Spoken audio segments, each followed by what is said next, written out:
আলহামদুলিল্লাহি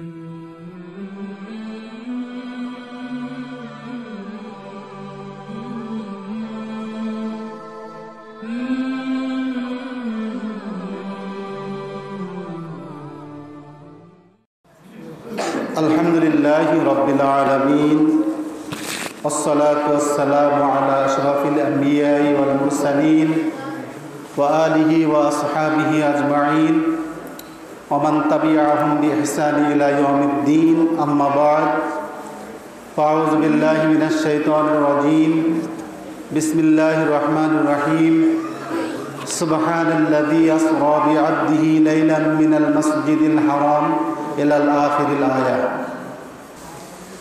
শ্রদ্ধাভাজন মুরব্বিয়ানে কেরাম, স্নেহের কচিকাচারা, ছাত্র যুবক বন্ধুরা, পর্দার আলের অন্তরত আমার সম্মানিতা মা এবং বোনেরা, আসসালামু আলাইকুম ওয়া রাহমাতুল্লাহি ওয়া বারাকাতুহু। আপনারা সবাই কেমন আছেন? আর একটু জোরে বলা যাবে?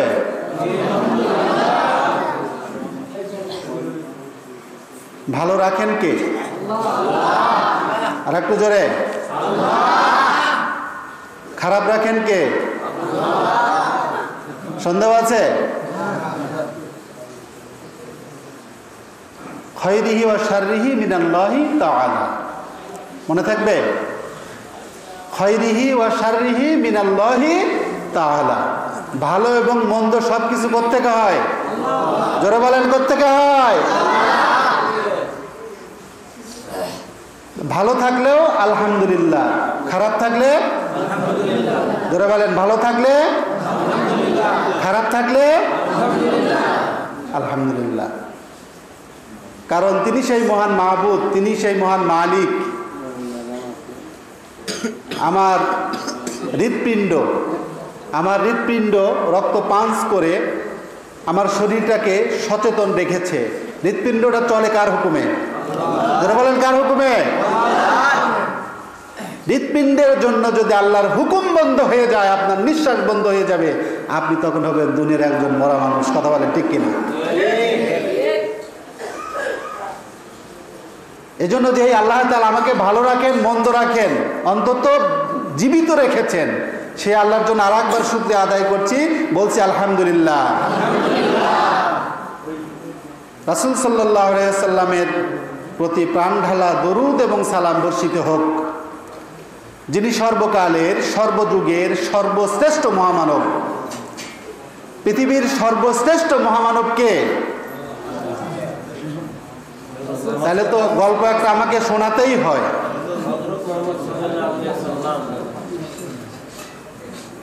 কোথায় এক ওয়াজ মাহফিলে একজন শ্রোতা, আপনাদের উদ্দেশ্য কিন্তু বলছি না, একজন শ্রোতা ওয়াজ মাহফিল শোনার জন্য রাস্তা দিয়ে রওনা দিয়েছে। ফাঁকা মাঠ, প্রকৃতির ডাক শুরু হয়ে গেছে। প্রকৃতির ডাক বোঝেন তো?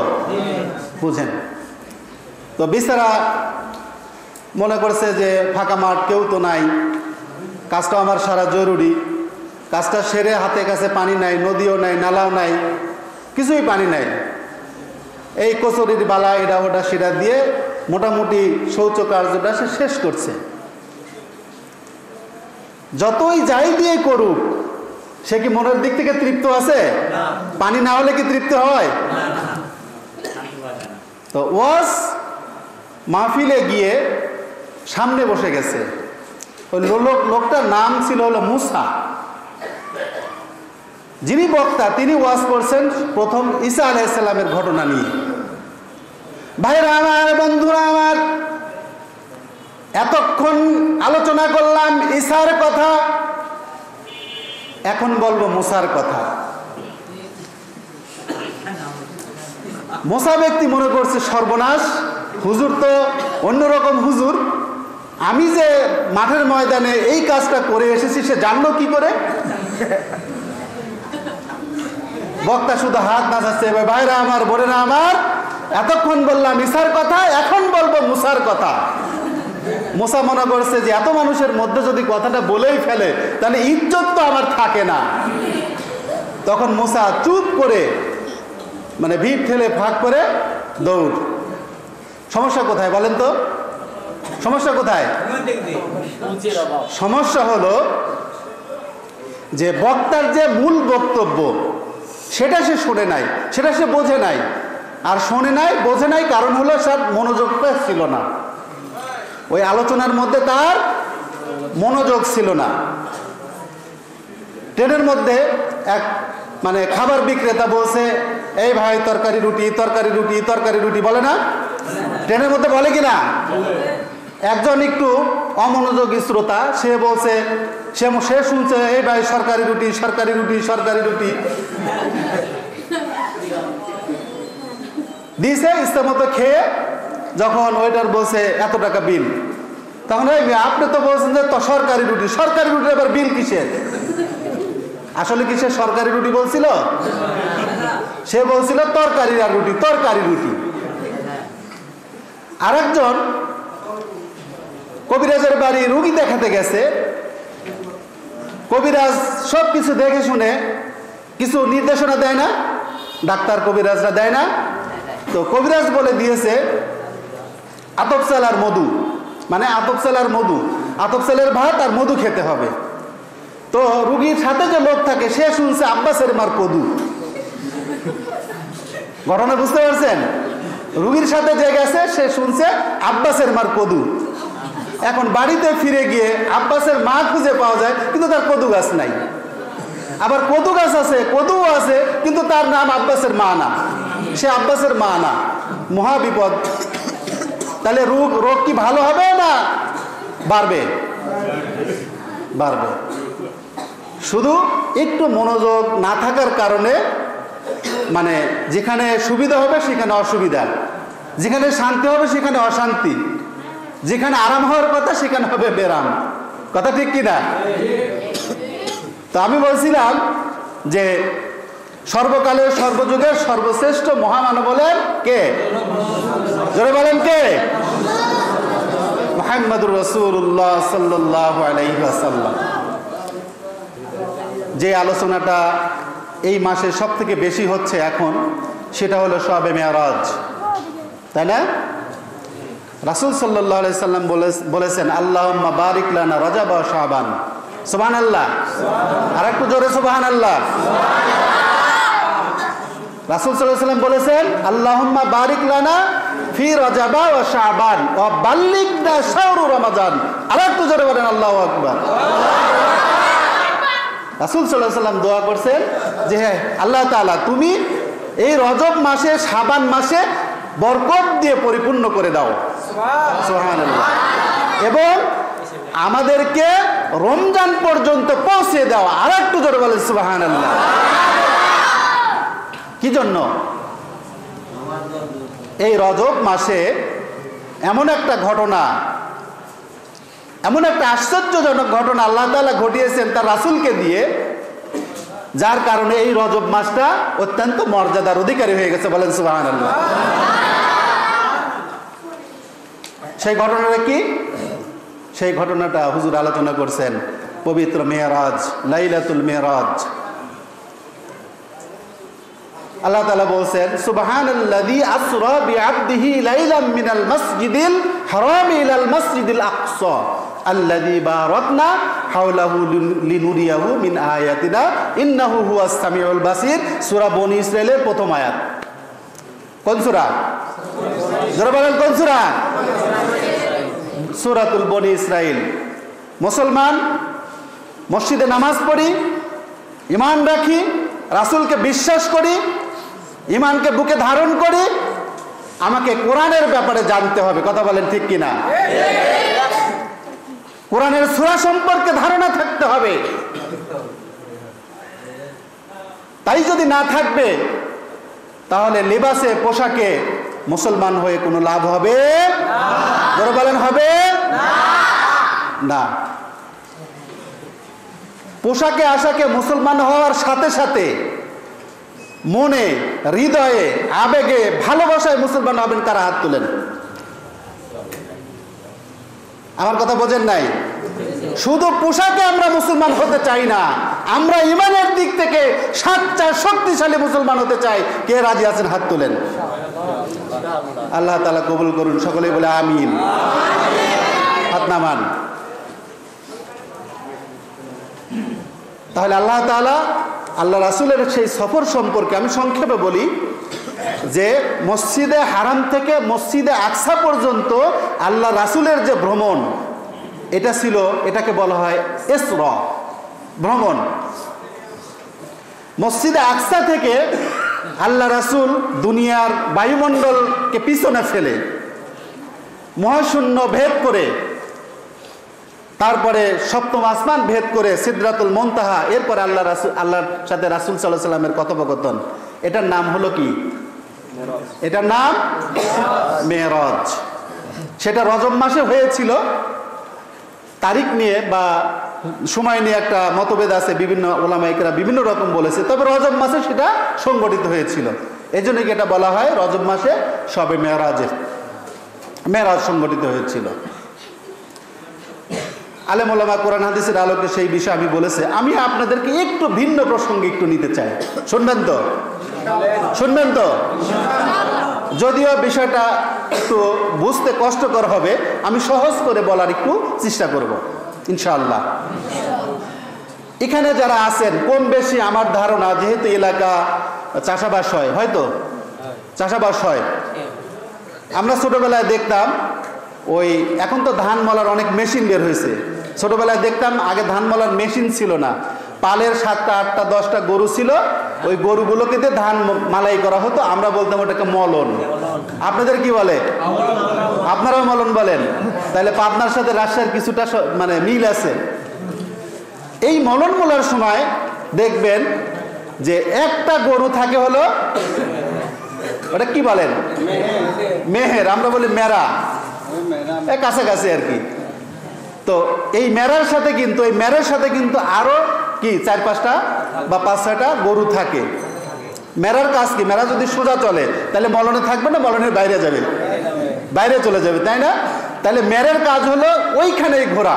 ও ইচ্ছা করলে সোজা যেতে পারবে না, ইচ্ছা করলে কোনো দিকে দৌড় দিতে পারবে না, ওখানে ওকে ঘুরতে হবে। আরো সহজ করে বলি, এই যে যারা রিক্সা চালান, 3 চাকার রিক্সা, এই রিক্সার কিন্তু একটা ফ্রি চাকা আছে, জানেন? ওই চাকাটা কিন্তু আপনার ওই কি বলে চাকার সাথে যেটা থাকে অ্যাক্সেল না কি বলে, এই অ্যাক্সেলের সাথে একটা চাকা সবসময় ঘোরে, একটা চাকা কিন্তু অ্যাক্সেলের সাথে লাগানো থাকে। খেয়াল করছেন কোনোদিন? খেয়াল করছেন? কারণ হলো যখন আপনি বামে টার্নিং নেবেন, ওই চাকাটাও যদি ওই ডাইনের চাকার মধ্যে সোজা যায় তাহলে আপনার টার্নিং নিতে পারবেন না, ওই সোজা গর্তের মধ্যে পড়ে যাবেন, অথবা বাসের মধ্যে টাকের মধ্যে আপনি ঢুকে যাবেন। তাহলে বামের চাকাটা ওইটা হচ্ছিল টাইট করা থাকে অ্যাক্সেলের সাথে, যার কারণে গাড়িটা আপনি ঘোরাতে পারেন। তো আমি যে কথাটা বোঝাতে চাচ্ছিলাম, আমরা যে সৌরজগতে বাস করি, সৌরজগৎ মানে আমরা দুনিয়াতে একটা পরিবার নিয়ে আছি, একটা সমাজ নিয়ে আছি, তাই না? একটা দেশ নিয়ে আছি। এখানে আমরা ভালো মানুষ আছি, আমরা মন্দ মানুষ আছি, আমরা বড় লোক আছি, আমরা ধনী লোক আছি, বিভিন্ন রকমের ভাবে আমরা কিন্তু সমাজে ঘুরি, সমাজে বাস করি। তো এই পৃথিবীতে আল্লাহ তাআলা এমন কিছু সৃষ্টি মানুষের জন্য রেখেছেন, যেই সৃষ্টির অনুসন্ধান করতে গিয়ে বিজ্ঞানীরা আজকে নাকানি চুবানি খেয়েছে। কিছুটা আবিষ্কার করতে পেরেছে, আর বেশিরভাগ অংশ বিজ্ঞানীরা এখনো জানে না যে এই পৃথিবীর উপরে মহাশূন্যে আর কি আছে, কতটা আছে। বিজ্ঞানীরা এই যে যতটুকু আবিষ্কার করছে, এটার ব্যাপারে আল্লাহ তাআলা বলেছেন, ওমা উতিতুম মিনাল ইলমি ইল্লা কলিলা। আমি বিজ্ঞানীদেরকে যে একটু সামান্য জ্ঞান দিছি, এই সামান্য জ্ঞান থেকে বিজ্ঞানীরা এই পৃথিবীতে বসেই ওই চাঁদে রকেট পাঠাচ্ছে। সুবহানাল্লাহ বলবেন না? এই সামান্য জ্ঞান দিয়ে বিজ্ঞানীরা এই পৃথিবীতে বসে চাঁদের যে পাথফাইন্ডার নামে একটা যান ছিল, ওই যানের কোন নাটটা, কোন স্ক্রুটা ঢিল হয়ে গেছে, এই দুনিয়ার জমিনে বসে বিজ্ঞানীরা সেই স্ক্রুটা, সেই নাটটাকে টাইট দিচ্ছে। কিসের কারণে?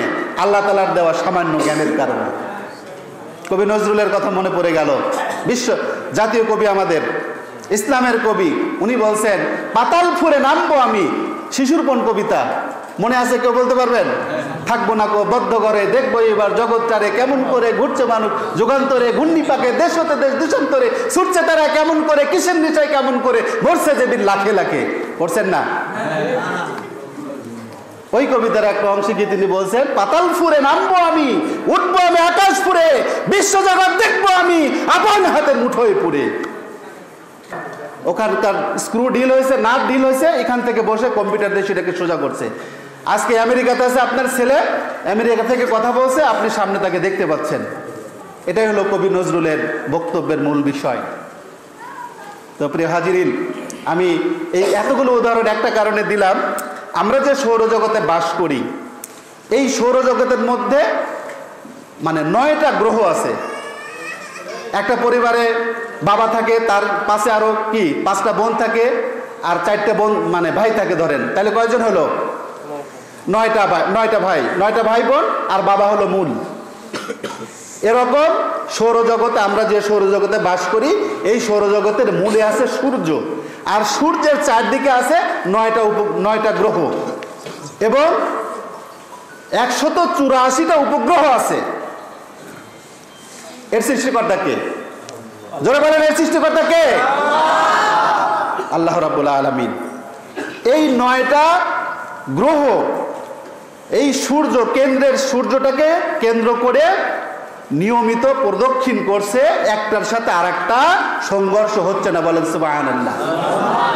ওয়াকুল্লু ফি ফালাকি ইয়াসবাহুন। আল্লাহ তাআলা বলেন, প্রত্যেকটা গ্রহ নক্ষত্র, গ্রহ উপগ্রহ আল্লাহ তাআলা যে নিয়ম বেঁধে দিয়েছেন, আল্লাহ তাআলা যে নিয়ম করে দিয়েছেন, সেই নিয়মের মধ্যে প্রদক্ষিণ করছে। বলেন সুবহানাল্লাহ। শুধুমাত্র ব্যতিক্রম হলো মানুষের জন্য আল্লাহ যে নিয়ম বেঁধে দিয়েছে, এই নিয়ম মানুষ মানে না। কথা বলেন ঠিক কিনা? কথা বলেন ঠিক কিনা? আল্লাহ তাআলা বলছে মানুষের কাজ হলো আমার ইবাদত করবে। ওমা খালাকতুল জিন্না ওয়াল ইনসা ইল্লা লিয়াবুদুন। মানুষ কি করে? আল্লাহর ওই কথা না বলে নেতার দাসত্ব করে, নেতার আনুগত্য করে। কথা বলেন ঠিক কিনা? আল্লাহ বলছে নামাজ পড়ো, মানুষ বলে নামাজ দিয়ে কি হবে, আমার তো বাবা আছে। কথা বলেন ঠিক কিনা? আমি সেদিন ইউটিউবে মানে খুঁজতে খুঁজতে তো অনেক কিছু পাওয়া যায়। এক ভণ্ড বাবার এক মুরিদ গান লিখছে, আপনারা আবার ভাই মাইন্ড করেন না, আমি হক পথে কথা বলছি, হক পথে বলবো, হক পথে থাকবো ইনশাআল্লাহ। আপনারাও থাকবেন তো আমার সাথে? অন্যায়কে অন্যায় হিসেবেই দেখবো, ন্যায়কে ন্যায় হিসেবে আমাকে দেখতে হবে। এটা হলো ইমানের সর্বপ্রথম দাবি। আমার মরণকালে ঢোলবাসি বাজাইও ও তরিকার ভাইও। শুনছেন কিনা? শুনছেন? আমার মরণকালে গলার সুর থাকলে স্যারের মতো করে বলতে পারতাম, সেই সুর যেহেতু আমার নাই, আমি একটু ভাঙা করেই বলি। সে বলছে আমার মরণকালে ঢোলবাসি বাজাইও ও তরিকার ভাইও। মরণকালে ঢোলবাসি বাজাবে না কালেমার আওয়াজ কানের মধ্যে দেবে? কোনটা? তাহলে ও কোন ধরনের বান্দা যে আল্লাহ তাআলা বলছেন কালেমার বাণী তার কানের মধ্যে দেওয়া হয়েছে, জন্মের সময় মৃত্যুর সময় যদি তার মুখে কালিমা উচ্চারিত হয়, তার জন্য জান্নাত পাওয়া সহজ হয়ে যায়। আর সে ভণ্ড বলে কি আমার মরণকালে ঢোলবাসি বাজাইও আমার তরিকার ভাইও। তাহলে ও কি আল্লাহর নির্দেশ মানলো? ওকে আল্লাহর নির্দেশ মানলো? চন্দ্র, সূর্য, গ্রহ, নক্ষত্র প্রত্যেকটা আল্লাহর সৃষ্টি, আল্লাহর নির্দেশ মেনে চলছে। শুধুমাত্র মানুষ পৃথিবীতে আল্লাহর নির্দেশ মেনে চলতে রাজি হয় না। তো এই যে গ্রহ নক্ষত্র বললাম, সৌরজগৎ, পৃথিবী থেকে সূর্যের দূরত্ব হলো, পৃথিবী থেকে সূর্যের দূরত্ব হলো আপনার 9,30,000 মাইল। সূর্য থেকে আলো আসতে সময় লাগে 1 সেকেন্ডে 1,86,000 মাইল। সূর্য থেকে আলো আসতে পৃথিবীতে সময় লাগে মানে সূর্য আলোর গতি হলো 1,86,000 মাইল। সূর্য থেকে পৃথিবীতে আলো আসতে সময় লাগে হলো 8 মিনিট 32 সেকেন্ড। এখন আপনি 8 মিনিট 32 সেকেন্ডকে ওই 1,86,000 দিয়ে গুণ করেন, আপনার ক্যালকুলেটর জায়গা হবে না। কথা বলে ঠিক কিনা? তাহলে পৃথিবী কত দূর? সূর্যের দূরত্ব হলো এতটুকুন, সূর্য থেকে পৃথিবী মানে সূর্য থেকে সবচেয়ে নিকটতম যে মানে নক্ষত্র, এই নক্ষত্রটার নাম হচ্ছে হলো আলফা সেঞ্চুরি। এই নক্ষত্রের দূরত্ব হলো সূর্য থেকে নক্ষত্রের দূরত্বটা হলো 4.35 আলোকবর্ষ। এক আলোকবর্ষ সমান 9.5 ট্রিলিয়ন কিলোমিটার। একক, দশক, শতক, হাজার, অযুত, লক্ষ, নিযুত, কোটি, এরপরে বিলিয়ন, ট্রিলিয়ন, অক্ট্রিলিয়ন, আরো কত কিছু আছে। তাহলে 9.5 ট্রিলিয়ন কিলোমিটার সমান এক আলোকবর্ষ। 9.5 ট্রিলিয়নকে যদি আপনি 4.35 দিয়ে গুণন করেন তাহলে আপনার 41.33 ট্রিলিয়ন কিলোমিটার আসবে। এটাকে যদি আপনি কিলোমিটারের সাথে যদি আলোকবর্ষ আসবে, আপনি যদি সেটার সাথে গুণন করেন আপনার ক্যালকুলেটরে ধরবে না। আমরা যে গ্যালাক্সির মধ্যে আছি, একটা গ্যালাক্সির মধ্যে তারকার সংখ্যা হলো 40,000 কোটি। কত? 40,000 কোটি তারকা রয়েছে এক একটি গ্যালাক্সিতে। এরকম গ্যালাক্সি রয়েছে মহাশূন্যের মধ্যে, আল্লাহর সৃষ্টির মধ্যে 100 কোটি গ্যালাক্সি রয়েছে। চিল্লায় বলেন আল্লাহু আকবার। সেই গ্যালাক্সিগুলোর মধ্যে যে তারাগুলো রয়েছে, প্রত্যেকটা তারা হলো আমরা যে সকালবেলা সূর্য দেখি এই সূর্যের মতো। সূর্যের মাপ হলো পৃথিবী যতটুকু তার থেকে 13 লক্ষ গুণ বড়। পৃথিবীর থেকে সূর্য হলো 13 লক্ষ গুণ বড়।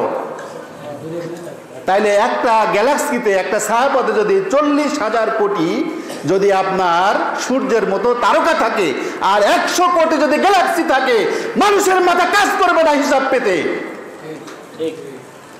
বিজ্ঞানীদের মাথা আজকে হেঁটে হয়ে যাচ্ছে। কতটুকু আবিষ্কার করতে পেরেছে?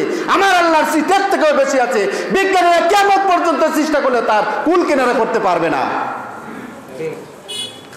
এই এত দূরত্ব ভেদ করে এই কথাটা বলার উদ্দেশ্য হলো 1969, আমার সময় শেষ, আমি শেষ করে দিচ্ছি। 1969 সালে 3 জন ব্যক্তি চাঁদে গিয়েছিল। একজনের নাম ছিল Neil Armstrong, Edwin Aldrin, Michael Collins, সাথে একটা কুকুরও ছিল, তার নাম ছিল লাইকা। এই যে চাঁদে গিয়েছিল এতগুলো মানুষ, একদিনের প্ল্যানে, একদিনের পরিকল্পনায় শত শত বছর সেটা নিয়ে গবেষণা হয়েছে। ওখানে কিভাবে যাওয়া যাবে, কিসে যাওয়া যাবে, কি সাথে নিয়ে গেলে জীবন বাঁচানো যাবে, সব কিছু প্রিপারেশন নিয়ে, বিশেষ ধরনের পোশাক পরে, পিঠের উপরে গ্যাসের সিলিন্ডার নিয়ে প্লাগ ফাইন্ডারের মাধ্যমে চাঁদে নেমেছে আমার আল্লাহর রাসূল। আল্লাহ তাকে রাতের একটি অংশে, পুরা রাত্রিতে নয়, লাইলাম মিনাল মসজিদুল আকসা, এখানে লাইলানের সাথে যদি আলিফ লাম যুক্ত করা হতো তাহলে সেটা মারফা হয়ে যেত, সেটা বোঝাতো পরিপূর্ণ রাত। এখানে আল্লাহ তাআলা আলিফ লাম যুক্ত না করে শুধু লাইলান বুঝিয়েছেন, সম্পূর্ণ রাত্রি নয়, বরং রাত্রের সামান্য কিছু অংশ। বলেন সুবহানাল্লাহ। কোনো গবেষণা নাই, কোনো প্রস্তুতি নাই। হঠাৎ করে কাবার হাতিমে আল্লাহ রাসূল শুয়ে আছেন, জিবরাইল আলাইহিস সালাম আল্লাহর হুকুমে এসে বোরাক নিয়েছে, সেখান থেকে তাকে তোলা হয়েছে, তুলে নিয়ে মসজিদে আকসা গেছে। মসজিদে আকসা থেকে পর্যায়ক্রমে আল্লাহ রাসূল আমাদের পৃথিবীর পরিমণ্ডলের সমস্ত বায়ুমণ্ডলকে পিছনে ফেলে, কোনো গ্যাস সিলিন্ডার নাই, বিশেষ কোনো পোশাক নাই, যেখানে মানে যে মহাশূন্যের মধ্যে অক্সিজেন নাই, যেখানে মানুষ যাওয়ার কোনো প্রশ্নই আসে না। সূর্যের মধ্যে শুধু আগুন আর আগুন, সূর্যের মধ্যে শুধু আগুন আর আগুন। এই সব কিছু ভেদ করে আল্লাহ তাআলা তার রাসূলকে সেই বাইতুল মুকাদ্দাস থেকে বোরাকের মাধ্যমে জিবরাইলের সহযোগিতা আল্লাহ তাআলা ডেকে নিয়ে গেলেন সেই সিদরাতুল মুনতাহা থেকে আল্লাহ তাআলার সাথে কথাবার্তা বলার জন্য। এটার নাম মেরাজ। এটা বিশ্বাস হয় যে রাতের একটা অংশটা কেমন? রাসূল মিরাজ করে এসে দেখছে যেখানে ওযু করছেন সেই পানিটা গড়ে যাচ্ছে। যে বিছানা থেকে উঠে গেছেন, এসে দেখছে সেই বিছানা এখনো শরীরের গরম বিরাজ করছে। কতটুকুন সময় বলেন, কতটুকুন সময়? পৃথিবীর সময়ে একেবারে সামান্য, কিন্তু আল্লাহ রাসূলের মিরাজে 26 থেকে 27 বছর অতিবাহিত হয়ে গেছে। কিভাবে সম্ভব? কোনো যুক্তি দিয়ে আমি বোঝাতে যাব না, শুধু আমাকে বিশ্বাস করতে হবে যেটা আল্লাহ যেহেতু বলেছেন, আল্লাহ যেহেতু করিয়েছেন, কোনো প্রশ্ন ছাড়া, কোনো তর্ক ছাড়া আমাকে বিশ্বাস করতে হবে আল্লাহ রাসূলের সেই মিরাজ সত্য মিরাজ। আজকে প্রধানমন্ত্রী যদি তার কার্যালয় থেকে সংসদ ভবনে আসতে যায়, রাস্তায় কি ভিড় থাকে? একটা সাইকেলকেও দাঁড়াতে দেয় না, সকল ট্রাফিক সিগন্যালকে বন্ধ করে দেওয়া হয় শুধু প্রধানমন্ত্রী ওই রাস্তা দিয়ে যাবে জন্য। একজন প্রধানমন্ত্রীর জন্য যদি সকল ট্রাফিক সিগন্যাল বন্ধ হয়ে যায়, তাহলে যিনি হলেন রাহমাতাল লিল আলামিন, যার শাফায়াত ছাড়া কিয়ামতে মুক্তি পাওয়ার জন্য কারো কোনো সামর্থ্য নাই, আল্লাহর সবথেকে প্রিয় রাসূল বিশ্ব নবী, তাকে মিরাজ করাবেন আর রাস্তার মধ্যে যানজট লেগে থাকবে? এটা তো হয় না। হয় আল্লাহ তাআলার নির্দেশে আল্লাহ তাআলা তার রাস্তা পরিষ্কার করে দিয়েছেন অল্প সময়ের মধ্যে, আবার একই রাত্রের মধ্যে মানে অল্প কিছুক্ষণের মধ্যে আবার মক্কায় ফিরে এসেছেন। সুবহানাল্লাহি বিহামদিহি। এজন্য আমাদের মেরাজের আলোচনা হয়। আজকে যারা নাস্তিক, যারা মোরতাদ, যারা কাফের, তারা এগুলো নিয়ে তর্ক করে, বিতর্ক করে, আপত্তি তোলে। কি করে সম্ভব এই রাত্রের মধ্যে? কেউ বলে স্বপ্নে মেরাজ হয়েছে, কেউ বলছে যেতেই পারেনি, বলেন নাউজুবিল্লাহ। এগুলো মুহাম্মাদের মিথ্যা কথা, বলেন নাউজুবিল্লাহ। এরকম লোক মনে হয় আমাদের দেশে নাই। শুধু কি শাহবাগে আছে? আমাদের এইদিকে নাই? আছে। এই জন্য প্রিয় ভাইরা আমার, কোরআনকে বুঝতে হবে বিজ্ঞানকে দিয়ে। বিজ্ঞান এবং কোরআন এর মধ্যে কোনো সাংঘর্ষিক কোনো বিষয় নাই। কোরআন বিজ্ঞানের মূল কিতাব, ইয়াসিন আল কুরআনিল হাকিম। আল্লাহ তাআলা আমাদেরকে বোঝার তৌফিক দান করুন, আল্লাহ আমাদের কবুল করুন, আল্লাহ আমাদেরকে ক্ষমা করুন, আল্লাহ আমাদের দিনের উপর টিকিয়ে রাখুন, আল্লাহ আমাদেরকে ইসলামের উপরে অবিচল রাখুন। আপনাদের সুন্দর জীবন, সুস্বাস্থ্য কামনা করে আমার জন্য দোয়া আছে। আমি আমার মনে হয় একটু সময় বেশি নিয়ে ফেলছি, ক্ষমা চেয়ে আমি আমার কথা শেষ করছি। আমার তৌফিক ইল্লা বিল্লাহ। আসসালামু আলাইকুম ওয়া রাহমাতুল্লাহি ওয়া বারাকাতুহু।